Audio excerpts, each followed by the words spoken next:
Hey everyone, and welcome to Sweet Revenge Tales, the place where we share the most satisfying stories of justice and revenge.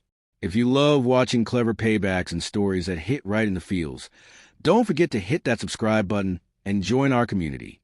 Now let's dive into today's story. I live in Asia and recently purchased a new house. The previous owners were family friends who urgently needed cash and hadn't lived in the country for nearly 3 years. Because of that, I got the house at a great price, right in the heart of the capital city. The sale was finalized at the beginning of this month, and I moved in immediately. The house was definitely a fixer-upper. The previous owners had left halfway through renovations, and the main door was secured only with a padlock. No actual door lock. There was no gate either, meaning anyone could walk right in. On my very first day, I found someone's bike parked in my garage. I moved it onto the road and had a gate installed that same day. Later, an angry man knocked on my gate. I didn't answer, but I watched through the window as he gave up after about 15 minutes and took his bike away. So, I wasn't exactly loving the neighborhood so far.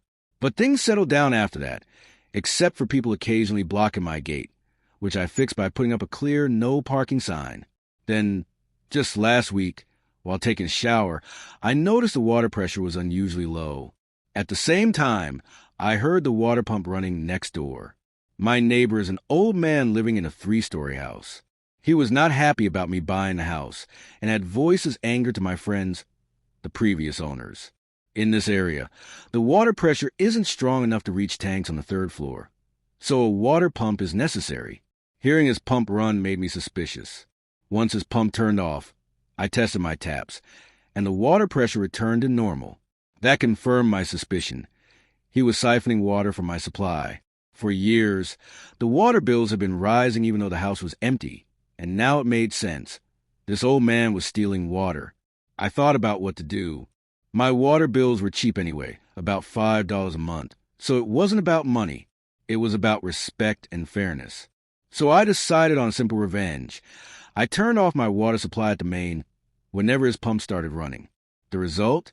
His pump kept running without water, eventually burning out the wiring and causing a power outage for him and his tenants. His tenants were furious and filed complaints with the police. He was fined $500 and lost both tenants, his only source of income. Now, he's moving in with his daughter, and I'm getting my plumbing fixed to prevent any future water theft. Sometimes, the best revenge is just flipping a switch. So, that's how justice was served in this story. Sometimes, the simplest actions lead to the sweetest payback. If you enjoyed this story, please hit the like button and subscribe to Sweet Revenge Tales for more tales of clever revenge and justice. Let me know in the comments, what's the most unforgettable revenge you've ever seen? Thanks for watching, and I'll see you in the next story.